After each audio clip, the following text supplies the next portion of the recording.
I've had the privilege of knowing our morning speaker for a few years now, and first time I heard his qualification was 3 years ago at the informational workshop over in Fort Schuyler. And those of us that are involved in our third legacy, which is service, oftentimes we never get to hear each other's individual stories. But we've all earned a seat here this morning, otherwise I'm sure most of us would be off at the beach or wherever. And I've also, when I served as public information chair for Southeast New York, he was on the PI desk at the General Service Office at that time. And I got to work with him, and I got to know him. And I'm grateful that he was asked to be here with us this morning to share his experience, strength, and hope. And now I'll give you Richard B. from the General Service Office.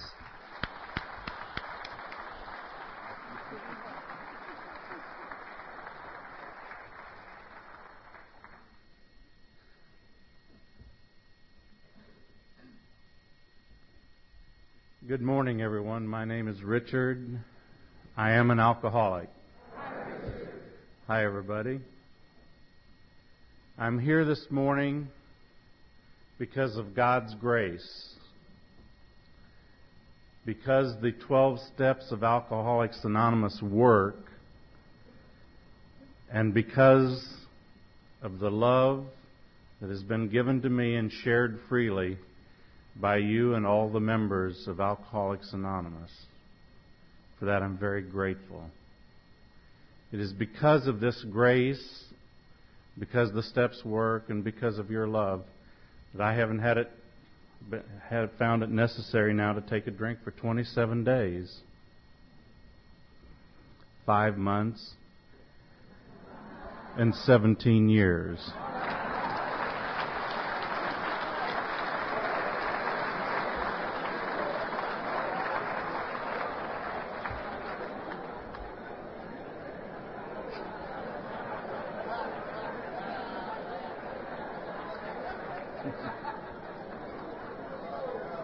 It's nice to see all those smiling faces out there this morning.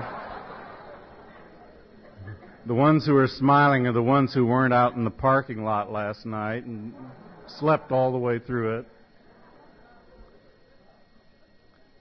I haven't spent so much time in a parking lot since the night of my senior prom.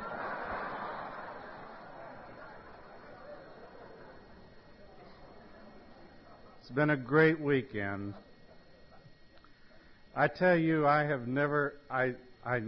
just love going to old-timers meetings. And I had never had so much fun as I did listening to the stories that were told yesterday at the old-timers meeting. And I particularly enjoyed last night hearing my old friend Ann, and she just affects me so much, and I was so grateful that I had an opportunity to be here. Before I really start speaking this morning, I've got something I want to say. I want to make this a little bit of an audience participation meeting. This has been one of the friendliest weekends and conventions that I have been exposed to in a long time. But I just want to take 1 minute of your time, if I can, to make sure that there is not a single stranger in this room.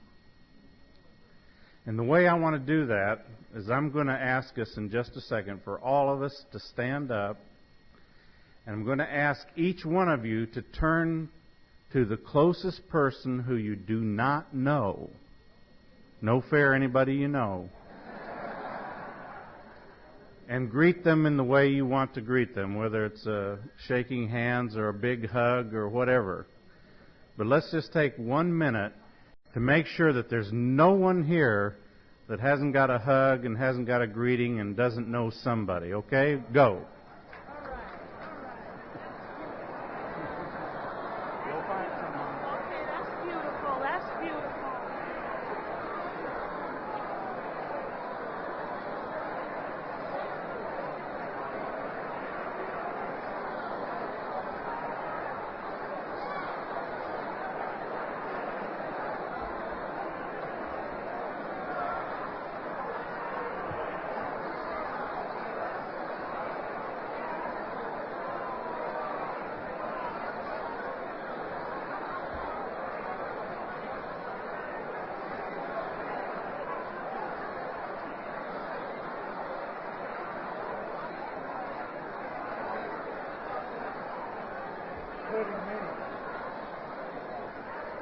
Okay, all right. Stop. You're enjoying that too much.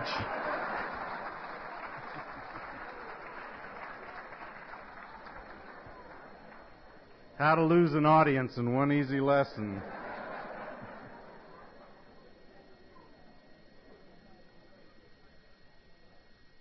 Well, the big book tells me that my job this morning is to share with you in a general way what I was like, what happened to me, and what I am like today. And I'm going to try to do that to the best I remember things. And I just want to especially tell you this morning that I want to talk a little bit about the miracles of Alcoholics Anonymous. I think it was Irving yesterday in the Old Timers meeting that talked a little bit about one of the stories that I want to tell again a little later, because I want to show you how much that story has affected my life and how I think it affects all of us together. As I said when I first started, I think in my higher power is God. I call my higher power God. And I think it is because of His grace that I'm here. I tell you one thing. When I came into Alcoholics Anonymous, if somebody had come up to me at my first meeting, during my first year, during my first 2 years in Alcoholics Anonymous, and put down a pad of paper on the desk and said, write on there everything you want in Alcoholics Anonymous, I would have sold myself short, because I could have never have dreamed of the miracles that would come my way by simply trying to listen, to reach out, to learn, to expose myself to this recovery program, and in the best way possible to try to share that on down the line with those who come after me.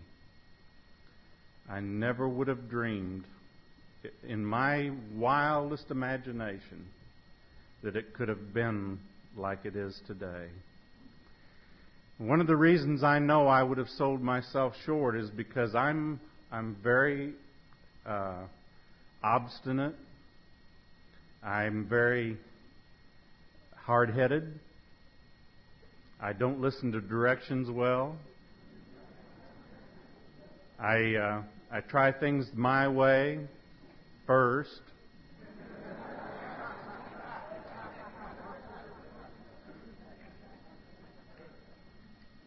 Still do. I should have had a clue all along. One of the things that I believe about alcoholism and about Alcoholics Anonymous is that drinking is only a small part of it. You know, I stand before you this morning saying that I do not have a drinking problem today. I have not had a drinking problem for a long, long time. But I also know that for every blessing that I've been given in Alcoholics Anonymous and every miracle that's happened, that there are also warnings.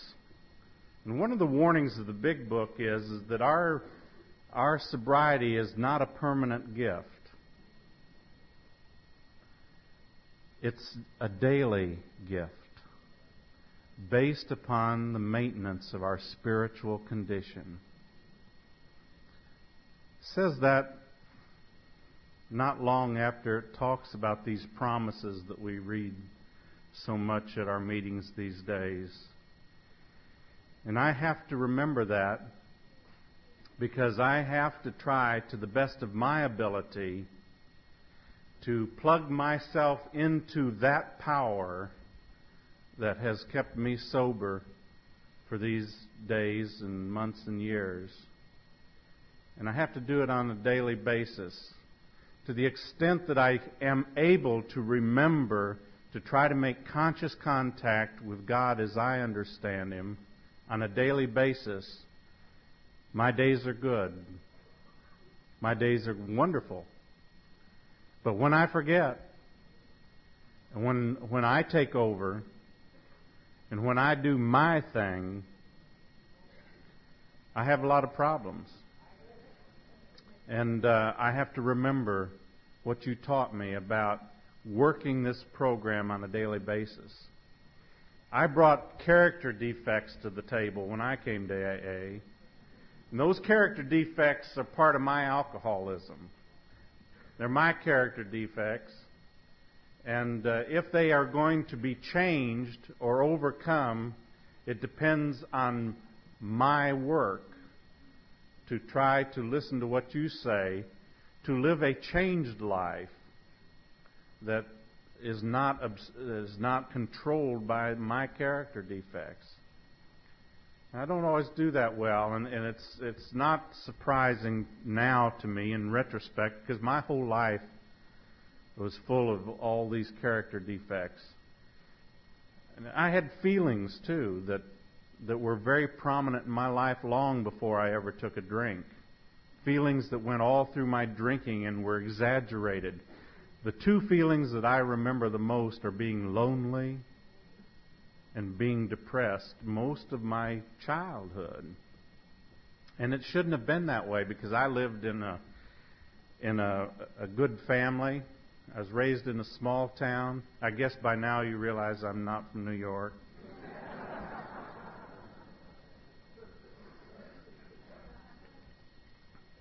Raised in a fine Christian home, that hotbed of alcoholism.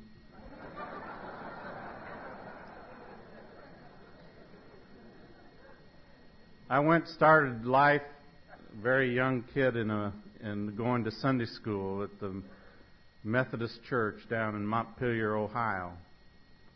And that was the beginning of my search for God. And this is an example of my hard-headedness and not following directions. I mean, my mother was a Sunday school teacher. My father sang in the choir. We went to church at least once every Sunday. I went to Sunday school every day, and I had one of those long lines of perfect attendance pins down my lapel on my blue blazer. And that lasted until puberty. And then I found out that most of the good-looking girls in my class went to church at the Christian church. So I became a Christian churchgoer. And didn't learn much about God there. And I went to the Presbyterian church and the Baptist church, Evangelical United Brethren. I studied Judaism, tried Baha'i, went to a few Oral Roberts tent meetings. Now that I've lived out here 5 years, I've even dated a Catholic girl. I've been dunked more times than you can count on both hands.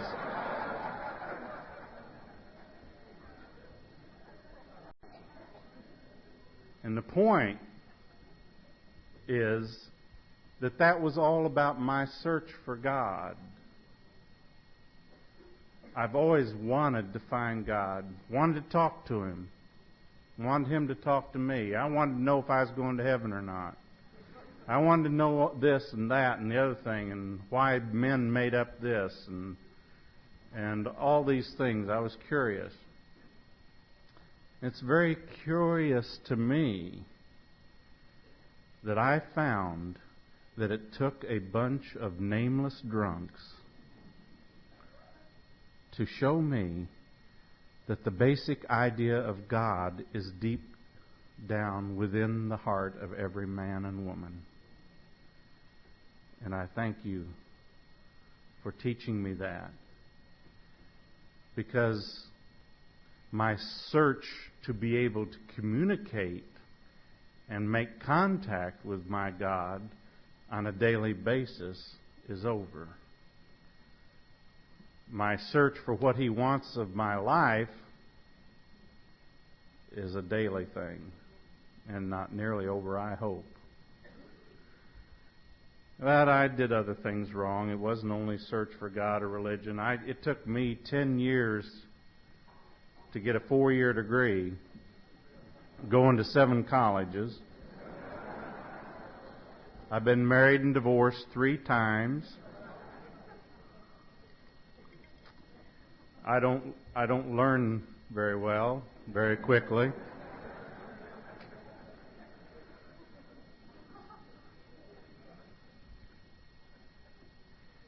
My family was kind of like the Kennedys. They talked about these big family gatherings. They just take a few zeros off at the end, they talk about these big family gatherings they had down at Hyannisport, and all these family dinners where they discussed the events of the day. Well, my family was like that. We had serious discussions at the dinner table every night. My family loved me. It wasn't that I was loved, it was just that I couldn't make contact very well with the people around me. My father was by the way, we moved down when I was a very young child to where I spent most of my life in the Ozark Mountains, down in southern Missouri and northern Arkansas. And my father was a rock-ribbed, go-water Republican. My mother was a Roosevelt Democrat from Chicago. And we had 5 kids in the family. And they expected great things from all of us. Made it very clear that we were to get a good education. We had these discussions at the table, and they were big arguments, kind of like your home group business meeting.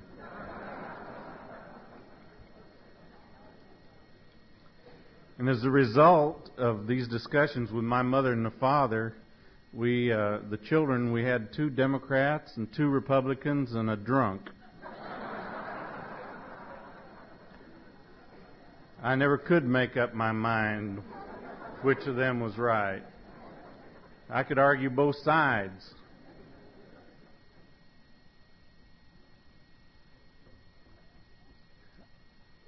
The thing that happened to me during this period of time, and it was exaggerated after I started drinking, was that I began to live 2 lives. I don't know if you can identify with that or not. But in my life, there were always a high road and a low road. And I tried both. I tried the high road. I tried to be the things my parents wanted me to be. They had high goals and expectations, and I started having high goals and expectations. And what happened in my life was that there came a time when I couldn't maintain and reach those goals, even the ones I set for myself.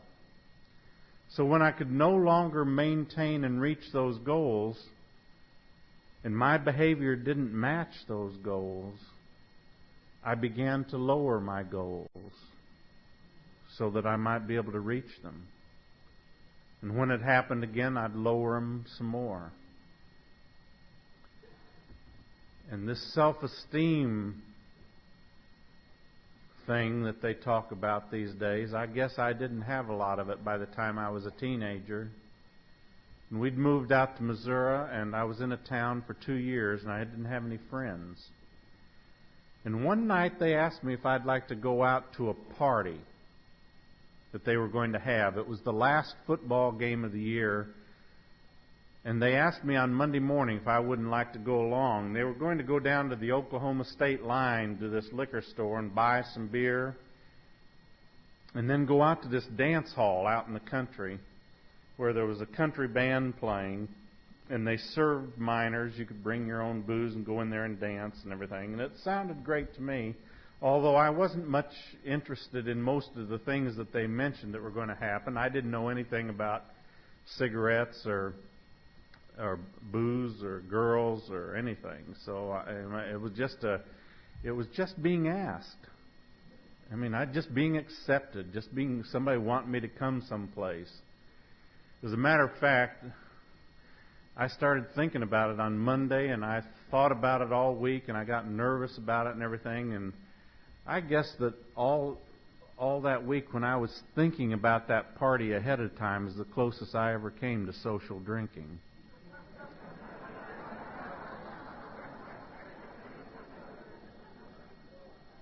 Because I thought I was going to get the girl and have these drinks and be the suave, debonair.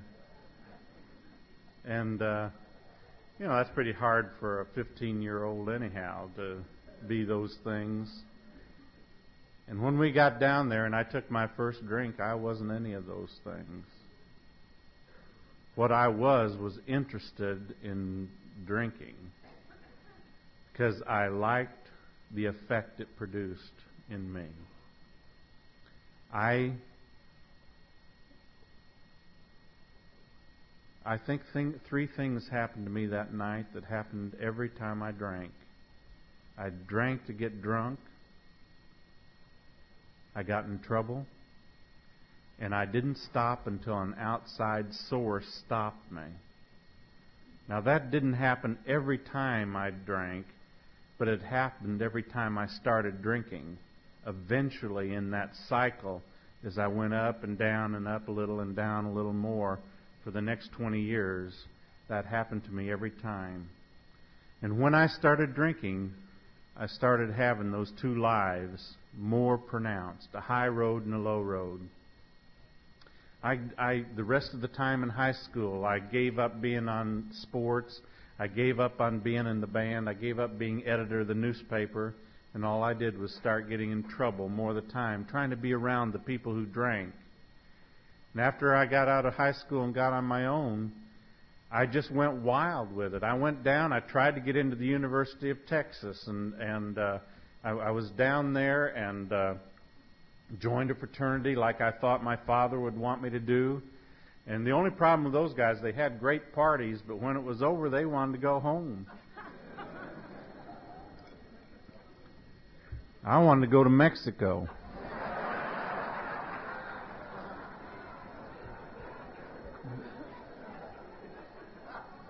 Pretty soon I wasn't getting back in town on Sunday morning, and pretty soon I was missing the Sunday afternoon study hall. And after I was there almost a full semester and it was time for exams, I found out there was one 7:30 Monday morning class I'd never been to. And so I did, what a fledgling alcoholic would do. I left. And I suppose that the University of Texas still doesn't know that I was there. And I went on from there and hitchhiked around the country, embarrassed to go home because I knew my father would be very discouraged with my behavior.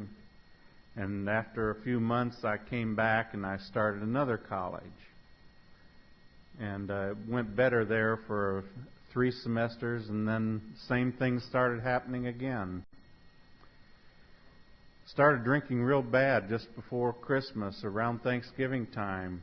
And I was back in the band at the University of Arkansas, and we were going down to the Cotton Bowl that year in Dallas, Texas, to march in the Cotton Bowl parade, and our team was playing.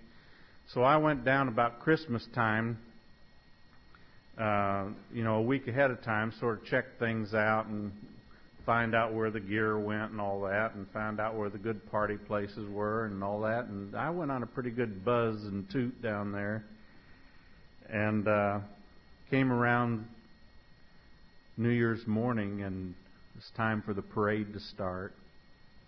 And I showed up, and I'm not sure I had all my uniform with me. I had the 7-day growth of beard, hung over, and I went back to the back of the band just to kind of, throw up, I guess. And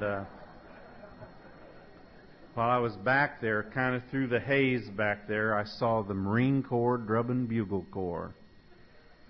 And boy, those guys, they had those spit shine shoes and pressed uniforms and all clean shaven and back straight and everything like that. And I looked back there and I said, that's for me. So instead of going back to Arkansas to do my finals, I drove up to Kansas City, Missouri, and I joined the Marine Corps. Now, there's nothing unusual about that. Every time I go someplace, I always meet 15 or 20 people that have been in the Marine Corps. But you'll find very few that have the same viewpoint that I do.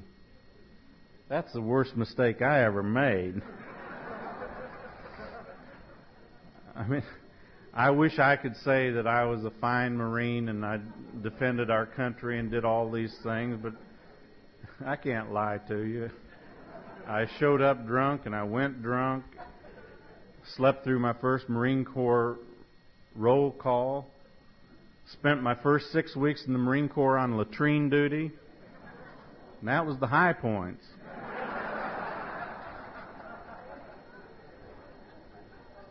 After I got out of boot camp, I got my first assignment to a base in Santa Ana, California. And I had already decided the Marine Corps wasn't paying me enough for me to live in the style to which I wanted to become accustomed. So I went out and got a job. I started loan sharking.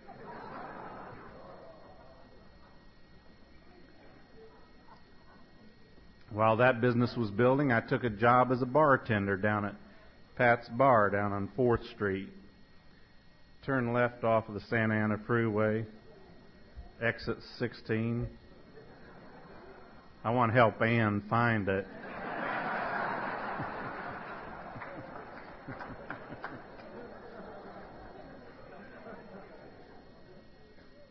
Took a job as a bartender down there, and I worked there a few weeks and so forth, and I started playing pool on the pool tables and bowling machines that they had, and I started hustling Marines for drinks and dollars. And they had a long shuffleboard table there in the back, and I started playing shuffleboard. Got pretty good at it. I called myself the Golden Arm. And after 6 months, I made number 10 man on Pat's Bar's shuffleboard team.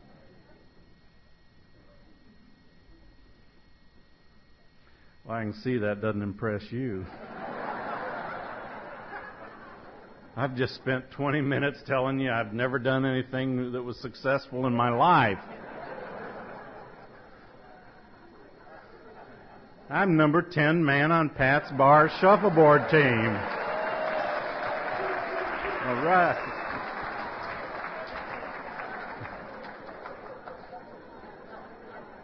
We used to go up and down the coast of California playing in shuffleboard league and tournaments. Every bar on Sunday afternoon had a shuffleboard team. And we'd play in these, and I'd have to have a few beers to get down and get the golden arm oiled, and this is when my life just fell apart.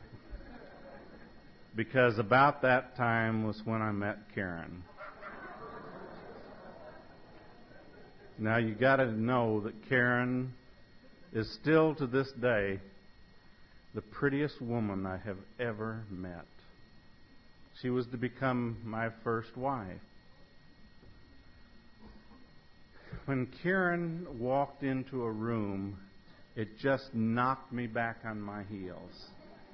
She was so gorgeous. And that's nothing compared to what I felt like when she walked out of a room.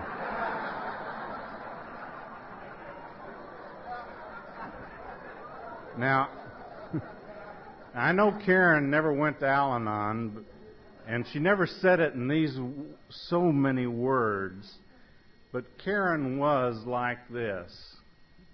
It was like, if you want what I have and are willing to go to any lengths to get it,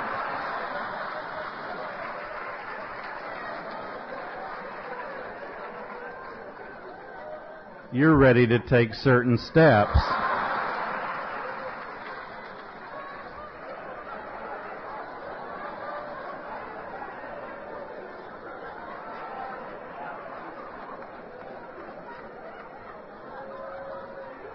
Well, at some of these I balked.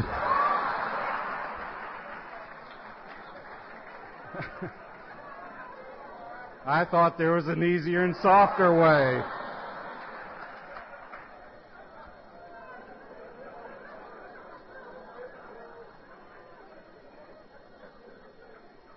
My life got very complicated.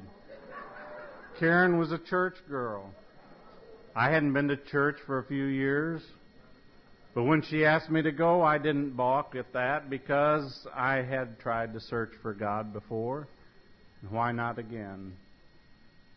So I started going to church with her on Sunday morning. Well, that kind of put a cramp in my lifestyle because I had to go to church, get the golden arm oiled, and go down to the shuffleboard tournament, wherever it might be. And then things got a little more serious, and she wanted me to go home and see Mama. So it was Sunday dinner after church. Well, church, Mama, golden arm, shuffleboard tournament. It got very complicated.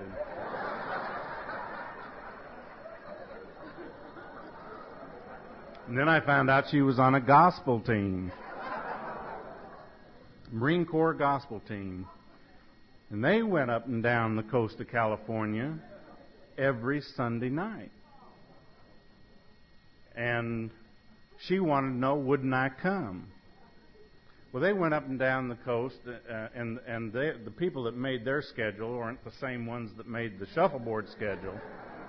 So it was church, Mama, golden arm, play shuffleboard, and then maybe drive 100 miles up the coast to listen to Karen and her friends sing gospel hymns and testify. But I did it. I was faithful. Wasn't very sober, but I was faithful. And one night, one of the team members didn't show up, and they wanted to know, wouldn't I testify? Well, so now I have to warm up the golden throat. And it wasn't long after that would I care to carry the message that evening. And I became a gospel preacher. No education.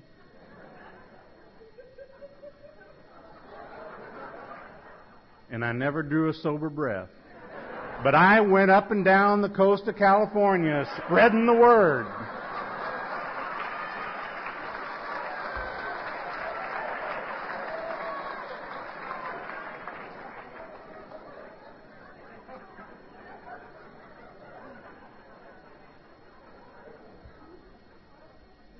Now that's kind of my story of two lives. There was always a high road and a low road. She never knew that I was on the shuffleboard team. And it just went on like that. I was able to carry it off for a while. We got married. I went overseas, and while I was gone, we drifted apart, and that was the first divorce. I came back, tried to finish college, got a degree, went back to New Zealand, worked for a year, ended up in an alcoholic hospital, came home. I was married over in New Zealand, came back to the United States, started in my career, and it's fast forward, more of the same. But there was always the high road and the low road. Whenever there was a wife, there was always a girlfriend.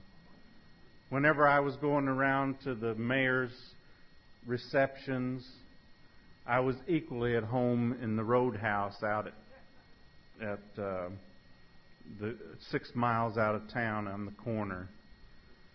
I loved those roadhouses more than I loved the receptions. Because on a hot summer afternoon like we've been having recently,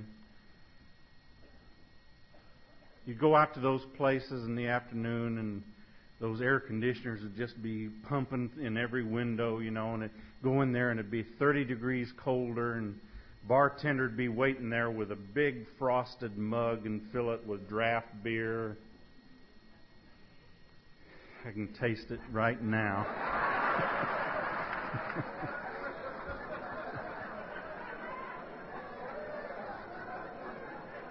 And I must have been like what somebody was, I guess Ann talking last night about, one of those crying drunks, because I'd get that draft of beer and guzzle it down and get another one and get a handful of quarters and go over to the jukebox, and I'd start plugging those quarters in, and I'd play every Patsy Cline song. I'm crazy. Just I'd dance around with my beer and just cry.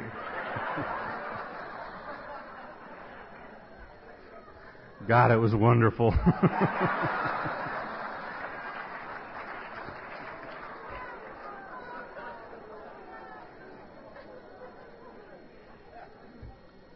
But the trouble with these two lives, what's going on is you're not really accepted in either place if you're an alcoholic. You can't keep it up here on the high road. And they don't want you down there either, Good old boys who just like to drink don't like alcoholics either. Because you've been there slobbering around all afternoon when they get there. They've been working hard all day, and you're over there trying to hit on their wife, and then you've lost your car, and they have to take you home, and you throw up in their car. It just doesn't work. And somehow, between these two lives, begins this sort of oblivion where nothing in either life means that much anymore, and you're really just trying to maintain if you're a drunk like me. That's the way it was. And it just got worse and worse and worse. And long before I had any intent of trying to do anything about my drinking, it was observed by my second wife, Jerry, who was the mother of my children. And she told me one time, said, "Richard, if you don't do something about your drinking, I'm going to take your two sons and I'm going to leave. And you're not going to be part of this anymore." I told her, "Get the hell out."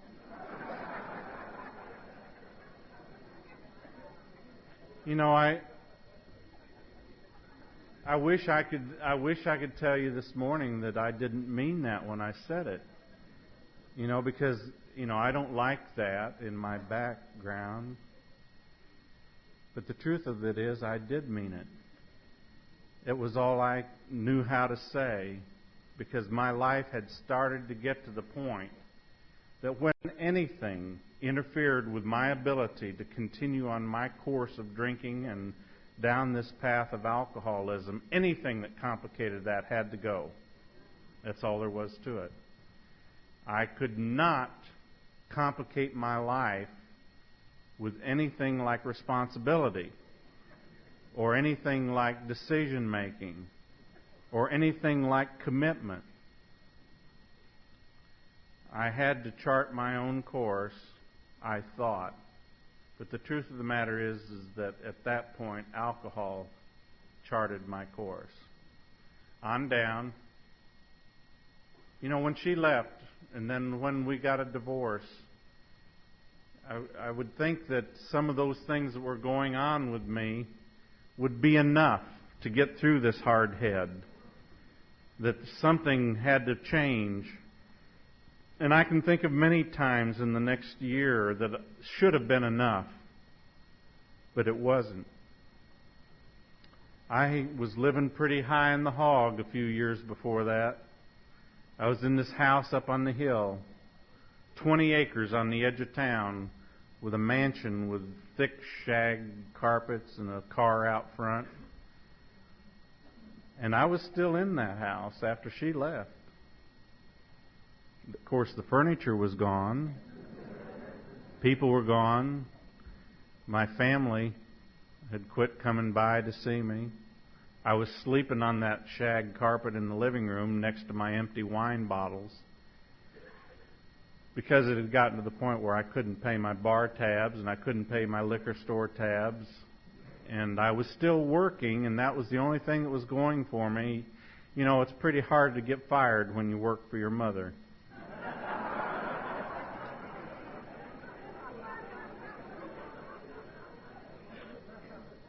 But everything was gone. The mortgage hadn't been paid for 6 months. The car was being ready to be repossessed. And that's the way it was. And I should have been enough. I should have known that there was something different about my drinking that I ought to pay attention to. But it took my 7th DWI to get my attention. I wrecked my car that was about to be repossessed and totaled it. And only by the grace of God was it that I didn't kill anybody, because I was driving in a blackout when that happened. And even that in itself did not get my attention. What got my attention was my best friend, who was prosecuting attorney, told me the next morning in jail that if I didn't he didn't even say if. He said, we're not going to do this anymore. Because previously I had been one way or another able to buy my way out or get a good attorney or get the charges reduced. He says, this time you're going downstairs and we're going to take care of it with the judge, or you can go to treatment and do something about your drinking, and we'll talk about it in 28 days. Well, I thought that sounded like a very good idea.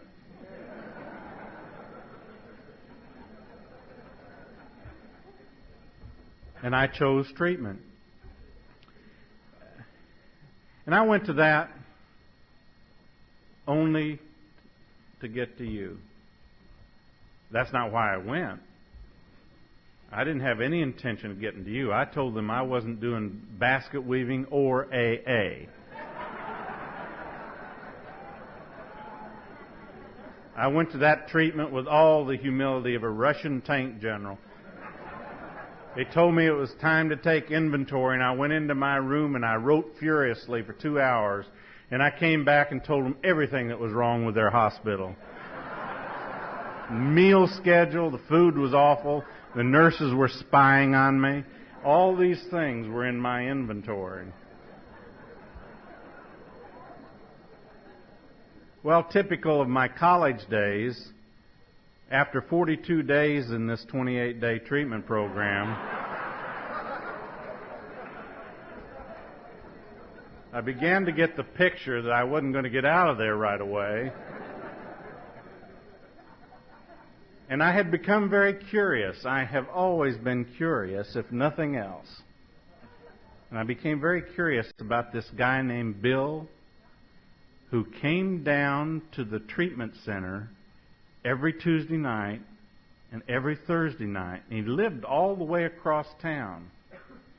And he came down and he picked up patients and took them out to meetings. And I wondered, what is his rice bowl? What is he doing? And who is paying him? And why would he do this? I mean, these people were, drunks.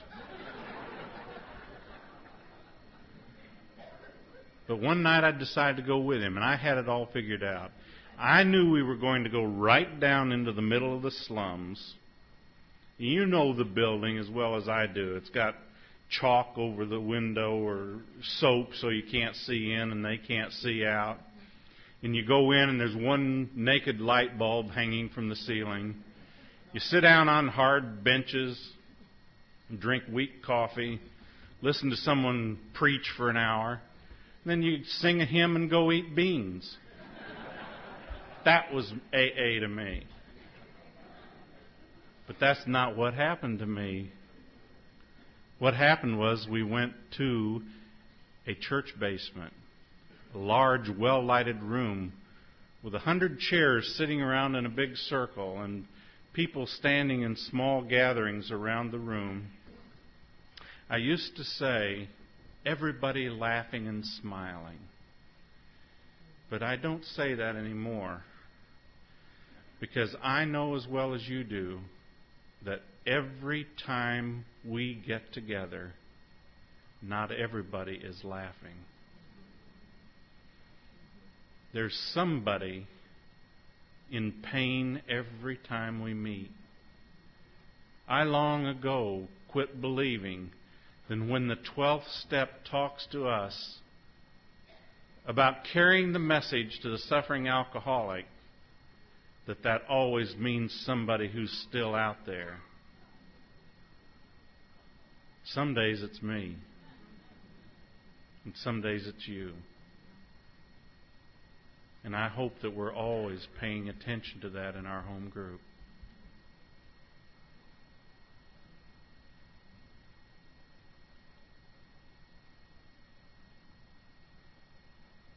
I didn't get much out of that treatment center. And I went to a couple of meetings in that town before I went home. And why I know that I was still in trouble was because as soon as I got out of that treatment center and started driving back to my home, I knew that nothing had changed in me. I was still the same person that I had been several weeks before when I went there. And all the time that day, as I was driving those 200 or 300 miles back to my home, I wrestled with the idea, should I go down to the strip where I used to drink in Joplin, Missouri? Or should I stop somewhere and go to an AA meeting? Well, when I left there, I thought there weren't any AA meetings except in Kansas City. I knew there weren't any in Neosho, where I lived. And surely there wasn't any in Joplin. So I'd already gone by Kansas City. So all the way from there to Joplin, the bar was winning. But one of the first things that I want to recount to you that I consider miracles in my life was that as I vacillated back and forth between the bars and AA, as I hit the Joplin city limits, I was on the AA side in my mind. And I went to a meeting. Got there late, left early, got in the car and shoved off. Because I didn't want any part of anybody knowing who I was, because I was 20 miles from home now. But I kept going back to that meeting in Joplin, Missouri, and sitting there and saying nothing and listening. And I don't know why I kept going. I absolutely don't know, because I had no intention of being there for any other reason than to get that judge off of my back. I didn't want any part of it. I did not like you. Didn't like what you were doing. That's not my life. I mean, I was out to be on the singles scene. I mean, I had just gotten this divorce a year before, and I had bought these leisure suits. I had bought these silk shirts. I had bought these sandals, these beads. I had grown a beard. I was out to make the scene. I made a scene all right. I mean, no one told me that phase ended 10 years ago.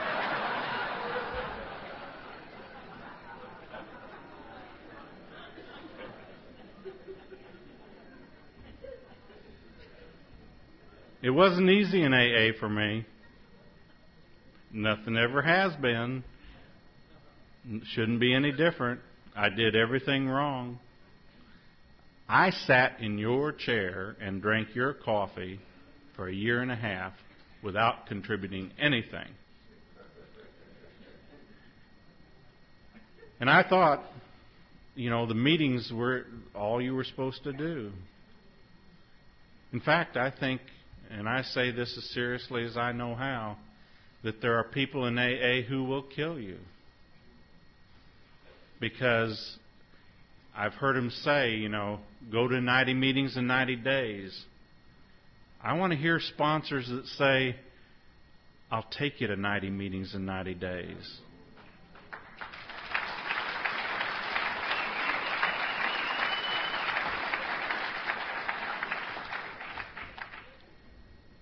AA is like a cafeteria. Take what you want and leave the rest. The AA recovery program, according to the little windbag in my home group,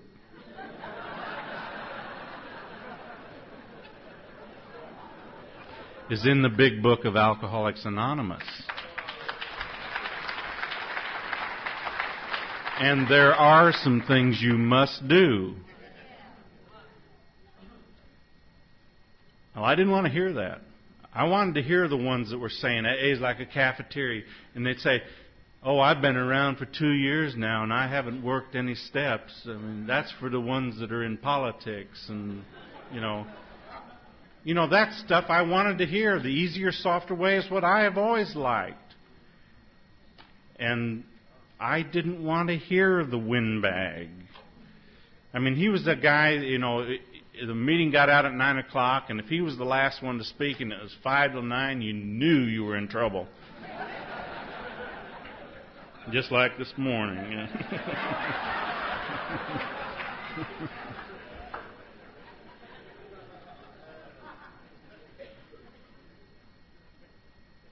But I sat there and I took up a chair, didn't do anything for 18 months. And then at that same time, I had been told, don't do anything in the way of relationships or commitments for a year. So in 6 months, I got married again. And it's one of those deals where, you go off on a 3-day honeymoon and come back to 5 kids, She's got 3, and I had 2 with me at the time, and I mean, that was the worst year of my life, that first year of our marriage and the first year of AA. I mean, I was crazy, insane. And I just went to AA a lot of the time just to get out of the house. And I worked more hours than I'd ever worked in my life. And it was just that way for a year and a half. And then I decided that I was going to go to my first AA convention. I went down to Hot Springs, Arkansas, and I went in and I heard one speaker, and that's enough for me. Got out my Bermuda shorts and my golf clubs, and I was heading out to the golf course. And on the way out of that hotel in Hot Springs, Arkansas, I was in the lobby, and I saw a famous politician walking into this little room off the side of the lobby. And it turned out to be old Wilbur M., the guy from Washington who did the dance in the tidal basin. And he was at that convention. He'd had a couple years in sobriety, and he was walking into this meeting. And I just wanted to see what old Wilbur was doing, so I walked in there after him. And I sat down and I said, "What is this?" And somebody said, "It's a big book study." I said, "Well, what's that?" "Well, we study the big book." I said, "No, what is the big book?"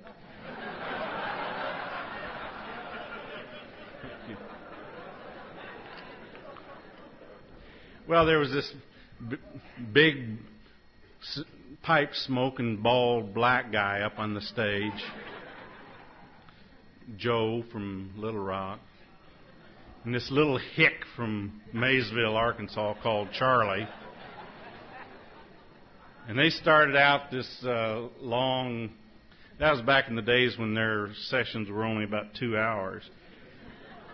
And they started this thing out, and folks, they spoon-fed me the big book of Alcoholics Anonymous that day. Now, it wasn't anything I hadn't heard before. I don't know whether it was their higher power or my higher power that had some effect that day, but I listened to what they had to say. And what really caught my attention was a part out of the doctor's opinion. Now, I had never identified myself as an alcoholic. Some people think they were born alcoholics. Others think they crossed a magical line or invisible line somewhere along the way. I became an alcoholic 18 months after I came into AA. Because that's when I accepted my alcoholism. That's when I admitted my powerlessness over alcohol. And I joined AA that day in Hot Springs, Arkansas. And the reason primarily out of that big book study that caught me was when they were reading out of the doctor's opinion, and I'll paraphrase it, I won't say the whole thing, but they were talking about normal people do not drink like alcoholic people. Alcoholics, when they don't drink, get irritable, restless, and discontented. And our minds trick us into the idea that we can drink like other people. And we take the drink. It triggers the allergy. That allergy being described to me is that we are affected by an allergy of the body coupled with an obsession of the mind. Our mind tricks us into thinking we can drink. And we take the drink, it triggers the allergy, we're off again on the well-known spree. Losing control, waking up full of remorse, promising we'll never drink again, but our mind tricks us into the idea we can drink like other people. We take the drink, triggers the allergy, we're off again on the well-known spree, lose control, wake up full of remorse, promising that we'll never take another drink, but we become irritable and restless and discontented. And it goes on and on and on. For me, 20 years. For you, however long it took you to get off of that treadmill. That was when I joined Alcoholics Anonymous, because they had hit me right between the eyes, and that was my second miracle.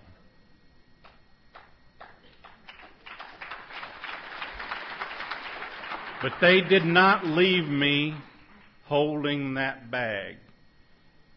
They went on through the big book and showed me that the big book was written to show all of us not only that we have a problem and what that problem is, but that we have a solution, and then the real kicker, how to find that solution.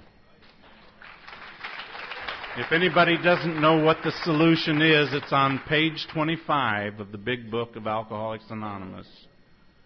And in so many words, it told me that day that when all else fails and I have tried my way as much as I care to and have given up that anything's going to work, then what I have to do is pick up that set of spiritual tools laid at my feet by the people of Alcoholics Anonymous.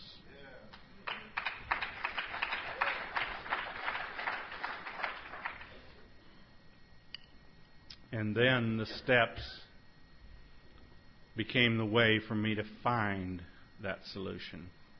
Because I didn't have an easy time with God, never had. And things didn't automatically get better that day that I joined AA. As a matter of fact, I went back to my home group, and in what I thought was the ultimate sacrifice and humility of mankind for all time, I asked the windbag to be my sponsor.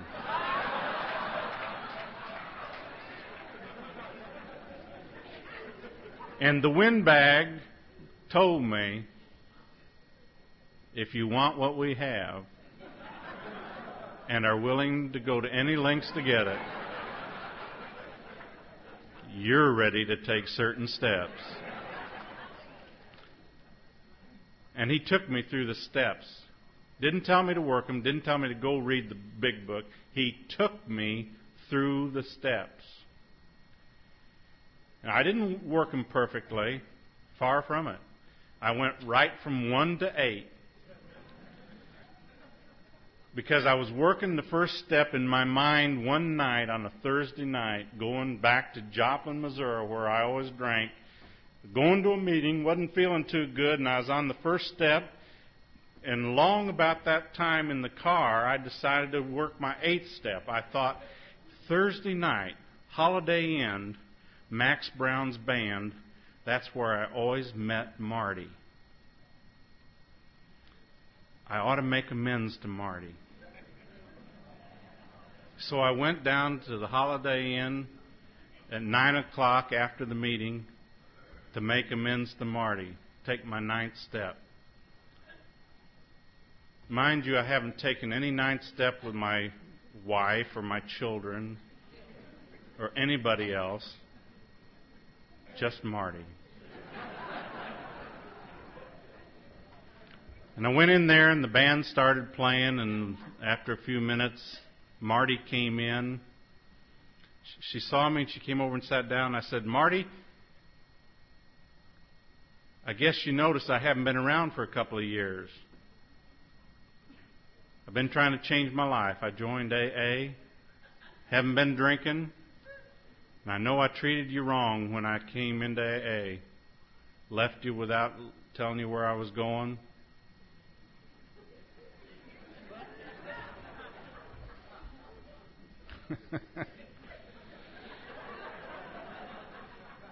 About that time, Marty started rubbing her hand up and down my thigh. And I started getting that old feeling.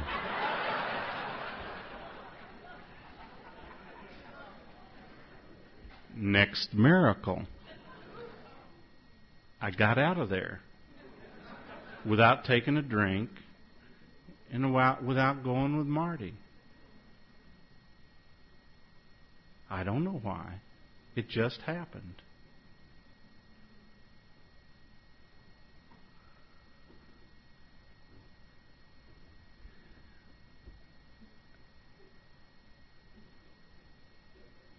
I have never known why these miracles happen for any of us. They just do if we show up, if we try on a daily basis to work the steps to the best of our ability. AA has just been like that. My life today could never have been like I expected. I had these whole set of different things that I thought my life would be. My life is very good today, but it's not without problems. I've gone through financial hard times. What's new? We all have. You know, I went through another divorce in AA. My wife left me.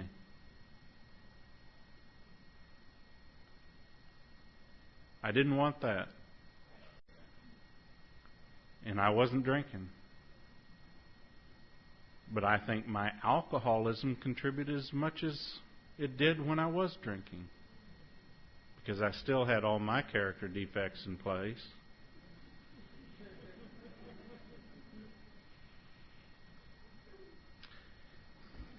But when that door closed, other doors opened. It was that same summer that I was offered the job to come out here.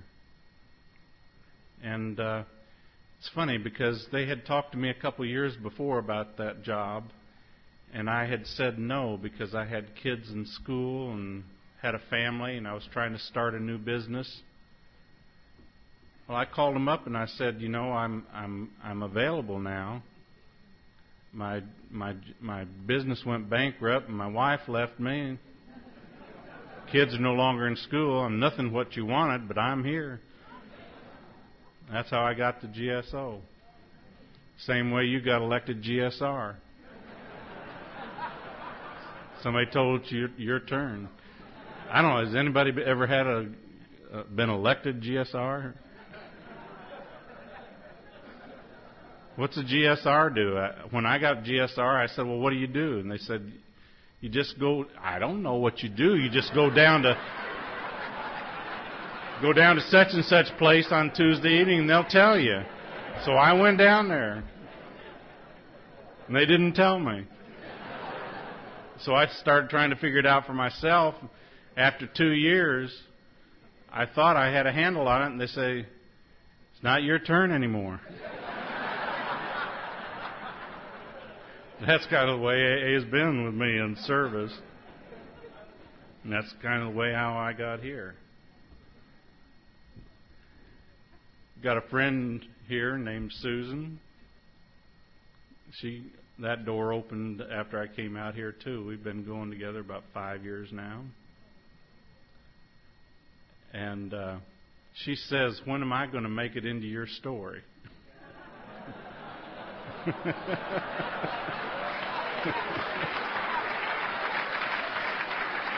I'd like you to meet Susan. Would you stand up, please?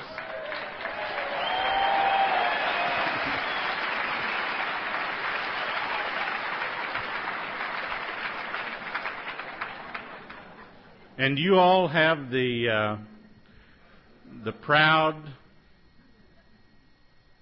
fact of sharing with me my first AA talk as a granddad. Born the 4th of July from a wonderful little daughter-in-law who wouldn't speak to me 5 years ago, and a son who I had left behind those many years ago, who have come back into my life and welcomed me as a full parental partner to their family. That's, to me, a personal miracle that I could accredit to AA.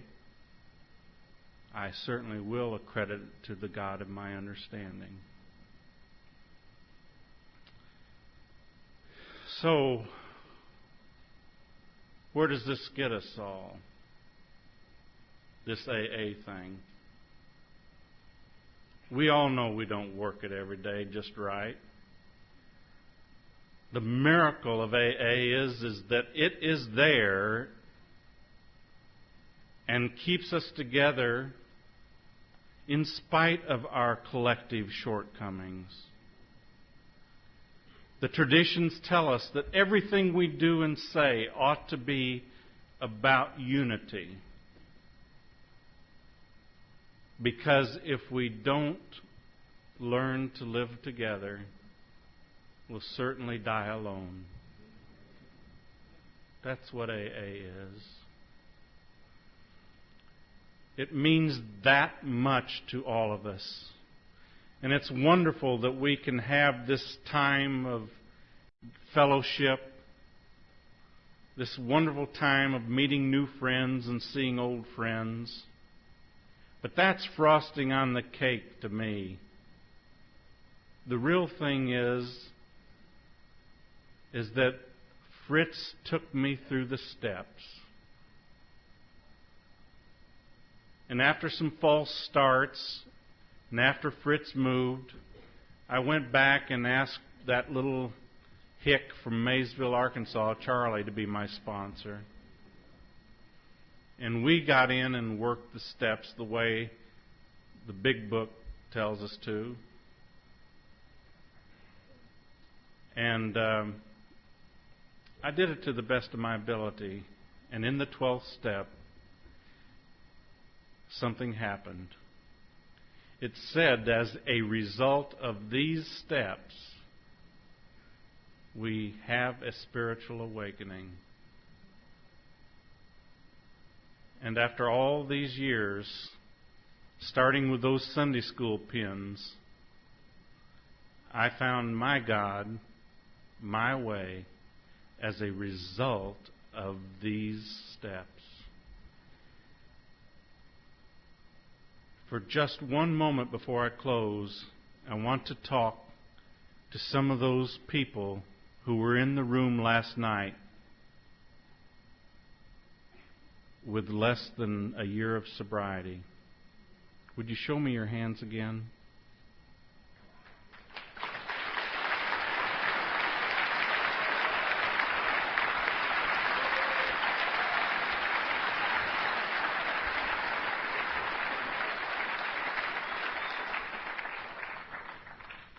The rest of you can stay if you want to. But I want to talk to you all just a moment. Because AA gave me so much. I wish I could share it with you. I wish I could say the things that would lead you in to the miracles that happened to me in AA. I wish I could give you this program. But the AA program is like this $5 bill that I have in my hand. I'd like to give it to you, but I can't.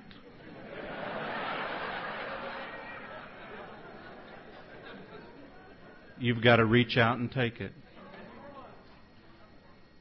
AA is like this $5 bill. I wish you could have it. I wish I could give it to you, but I can't. You've got to take it.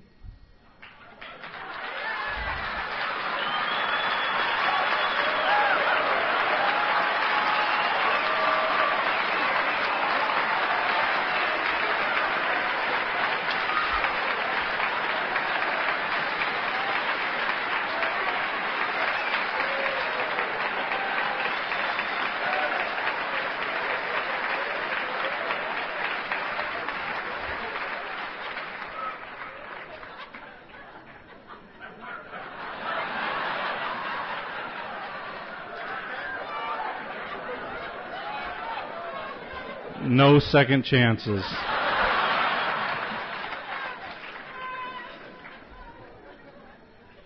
The final miracle that I want to talk to you about was the story that Irving was telling yesterday about our co-founder, Bill W. And this is what's in it for all of us. Stockbroker in New York. He hadn't had that good a life lately. Things have been troublesome to him too. But he's got 6 months of sobriety. Now, he's in Akron, Ohio, small town out west. He's had some bad business dealings. Things haven't gone well. His only friends that he had there with him went home to New York for the weekend. He was stuck in town by himself. He went back to his hotel. And he was in the lobby, and he heard that old sound that was so familiar. Laughter in the bar.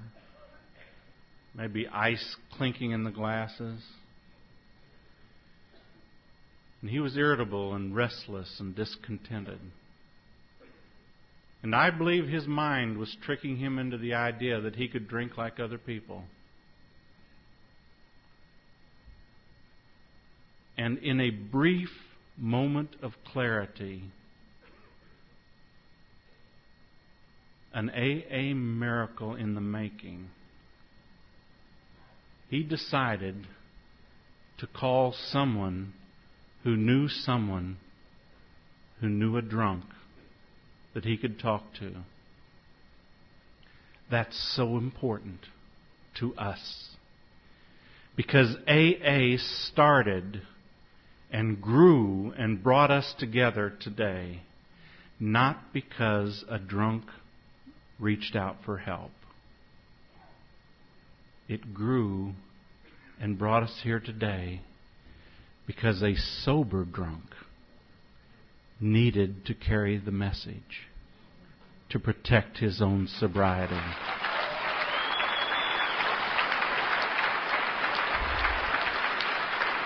And that's our miracle. Because this same miracle that happened to Bill happened to me those many years later when I was given a brief moment of clarity where my own thinking got out of the way in time for me to reach out. That is our miracle. And out of all the miracles and the blessings that I have been given in Alcoholics Anonymous, the only thing you've ever asked me to do was pass it on.